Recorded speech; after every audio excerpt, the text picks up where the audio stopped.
परिवर्तनी एकादशी की पौराणिक कथा। युधिष्ठिर ने भगवान श्री कृष्ण से भादो माह के शुक्ल पक्ष की एकादशी के नाम व उसकी विधि को बतलाने के लिए निवेदन किया।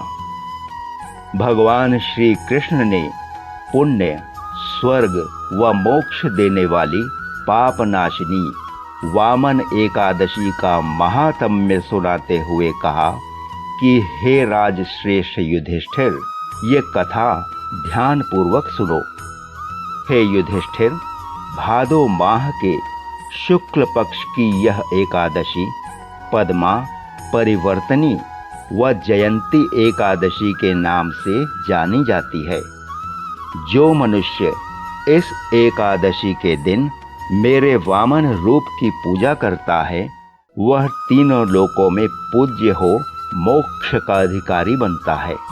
जो भक्त कमल नयन भगवान का कमल से पूजन करते हैं, वो भगवान का सामीप्य अवश्य पाते हैं। इस दिन भगवान विष्णु करवट लेते हैं, इसलिए इस एकादशी को परिवर्तनी एकादशी भी कहते हैं। भगवान के वचनों को सुनकर युधिष्ठिर ने कहा, हे जनार्दन, आप किस प्रकार सोते और करवट लेते हैं? किस प्रकार राजा बलि को बांधा व वामन रूप से क्या क्या लीलाएं की, कृपया विस्तार से बतलाइए। भगवान श्री कृष्ण कहने लगे, हे राजश्रेष्ठ युधिष्ठिर, अब आप पापों को नष्ट करने वाली इस कथा को ध्यान से सुनिए।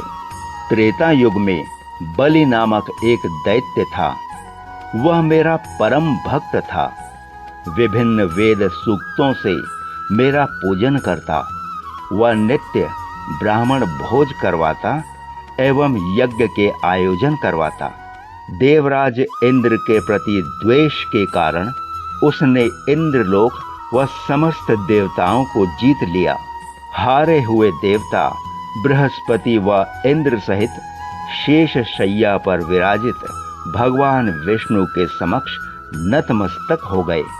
वेद मंत्रों से भगवान का पूजन व स्तुति करने लगे। तब मैंने प्रण लिया कि वामन रूप में मैं 5वां अवतार धारण करूंगा और उस अत्यंत तेजस्वी रूप से राजा बलि को मैंने जीत लिया। इस वार्ता पर चकित होते हुए युधिष्ठिर ने कहा, हे जनार्दन, आपने वामन रूप से उस महाबली दैत्य को कैसे जीता? श्री कृष्ण कहने लगे, मैंने वामन ब्रह्मचारी रूप में जाकर राजा बलि से 3 पग भूमि दान में मांगी। मैंने कहा, हे राजन, ये 3 पग भूमि मेरे लिए 3 लोक के बराबर है, अतः आपको अवश्य ही देनी होगी। राजा बलि ने इसे तुच्छ याचना समझकर 3 पग भूमि देने का संकल्प कर दिया।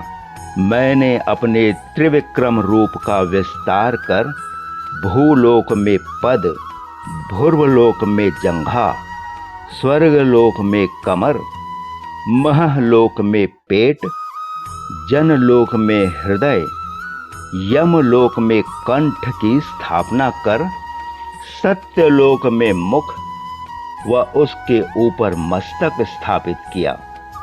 सूर्य, चंद्रमा आदि समस्त ग्रह, योग नक्षत्र, इंद्र आदि देवता व नाग गणों ने वेद सूक्तों से प्रार्थना की। तब मैंने बलि का हाथ पकड़कर कहा, हे राजन, एक पद से पृथ्वी व दूसरे से स्वर्ग पूर्ण हो गए, अब तीसरा पग कहाँ रखूं? राजा बलि ने अपना सिर झुका लिया और मैंने अपना पैर उसके मस्तक पर रख दिया, जिससे मेरा वह भक्त पाताल लोक को चला गया।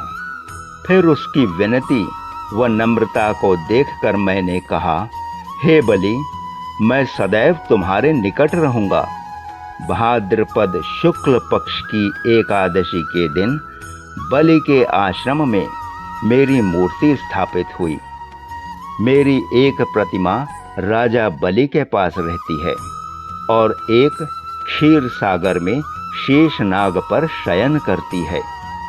इस दिन त्रिलोकीनाथ श्री विष्णु की पूजा होती है।